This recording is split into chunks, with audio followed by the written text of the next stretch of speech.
All right, dudes. Uh, Man, I made like 3 videos yesterday. I posted one short, and then I made 3 videos, and I got them all uploaded. Had one of them go up, and then I wound up deleting all 3 of them.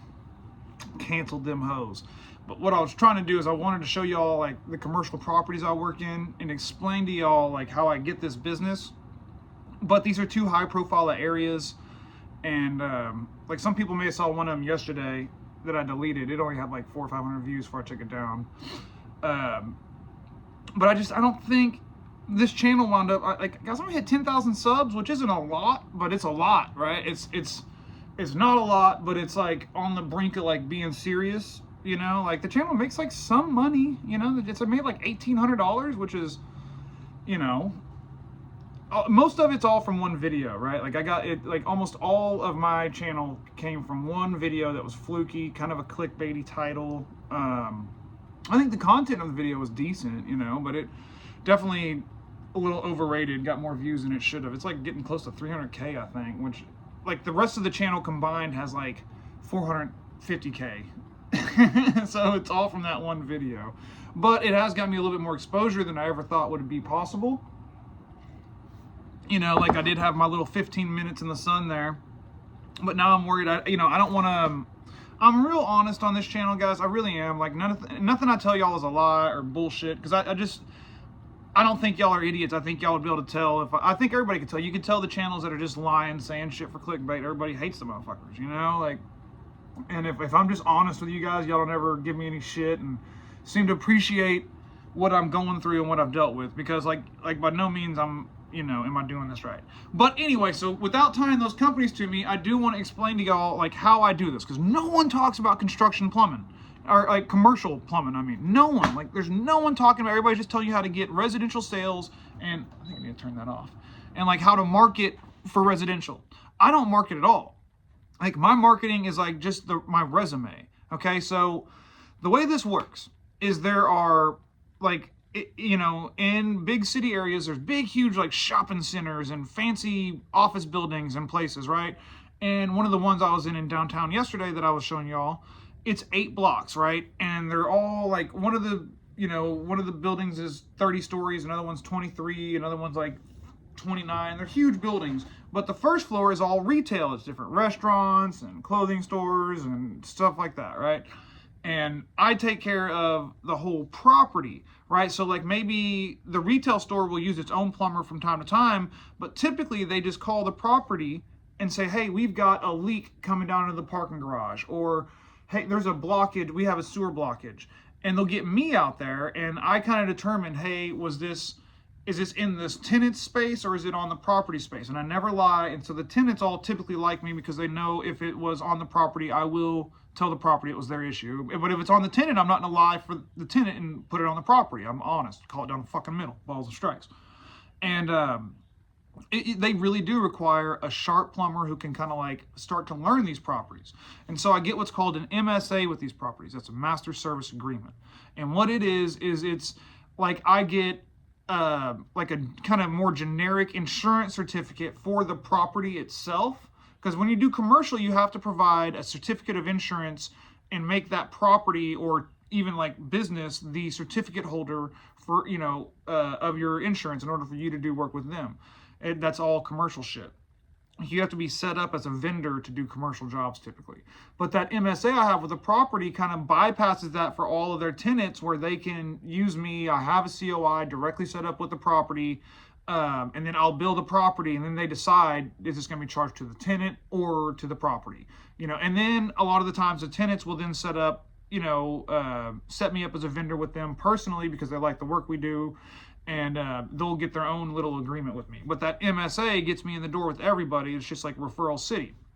So that's how, like that's led to, like I talked about in one of those videos I deleted yesterday, one customer that gave me over 40K. It was like 41,000 on 3 service calls in the first month. And this month we're going to do about 7,000 with them in our second month doing. And this is all like a 50% gross margin or better, like really high margin shit. And we didn't have to pay anything for the referral, or you know, no kind of lead generation, didn't have to cold call. Just us being badasses got us that lead.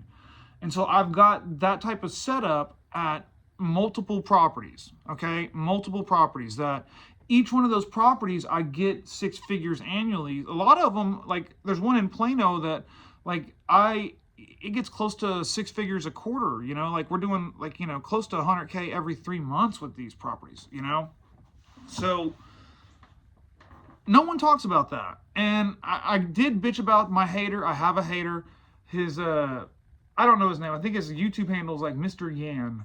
And I don't want to call him out too much because I think he like reported me to YouTube as a cyberbully, which like, come on, pussy. Like, Jesus Christ. It was either him or Jared Williams. I don't know. I don't think Jared Williams would do that. I think Jared Williams, like, him reporting me would be like too much of acknowledging me to like. I don't think he did that. I think the other fucking guy did. But he just acts like I'm so incompetent and I can't do this shit. And it's like I'm over here talking shit because I disagree with the Jared Williams style, which I do. Like I did that. I hated that lifestyle. I think there's a lot of guys that do that, like residential service, like that Jared Williams talks about. And you know, if given your druthers, right, you could just make your choice. Money's not an option. Would you rather just go do an honest day's work or go fucking convince homeowners to spend more money than they want to spend? You would do the honest day's fucking work every goddamn time. That's how it was for me. I hated it. Well, I have found a way to do an honest day's work at that high-end residential pay. My guys make 6 figures. I've got guys making $50 an hour in Texas and bonus, right? And I'm talking fat Christmas bonuses, all your tools paid for, you know, free days off, free fucking time off, all types of perks. You know, I'm not up your ass. So I found a way to do that. And commercial really is the key because I'm not spending $500,000 a year on marketing. I don't give a fuck about a Google review. I'm not trying to make this money $400 at a time. I'm looking at the aggregate, right? I've made relationships with like a dozen or so people that all buy plumbing in volume, okay? And with that volume, like it's like I said, it's about the aggregate. Like I don't need to make it off one fucking call. I don't need to make it off one call. I can, at the end of the month, when I'm doing 30 fucking grand with this customer, and like, you know, one technician was out there fucking 12 days that month, and he spent fucking $4,000 in material, you do the math. You know what I mean? We're fucking dominating. And that's how that shit works out. And the MSAs work for more than just like different businesses. I have an MSA with a large corporation that has massive facility with different managers for different areas, right? So like if there's an issue over here in this wing of the building, this manager would be placing that call. And so that MSA, and those guys have their own budgets and they can use whoever the fuck they want to some degree. But like with the MSA, they can use me and they already know what that cost is going to be, right? So with this particular customer, the way like the MSA works, they have what's called it's a GC MSA. I think that's General Contractor Master Service Agreement. They have it set up where a manager or a lead can create a work order, and then they can assign a vendor to that work order, right? And I'm that vendor, and I have a not this particular thing. I just have a not to exceed. It's not based off an hourly rate, although that is in there. It's more of a not to exceed. And so if a manager places that work order, someone calls me, they tell me about it, I get the work order. I then create an invoice and submit that invoice against that work order on their online system. And as long as it's under that not to exceed, no one gives a shit, right? So it just like, it doesn't raise any red flags. If as long as you're submitting that invoice less than that not to exceed, we're good. That's basically, and so it's carte blanche. Now, I would never take advantage of it, even though you could go out there, plunge a toilet and charge $1,200. And if you could sleep at night, which I would never do. You can give me the leeway to do it and I'm not going to fucking do it, you know? But that's the type of shit you get with commercial. So, I don't know. I'm the only one talking about that shit, which I guess does give me some reason to have this fucking channel. Bye.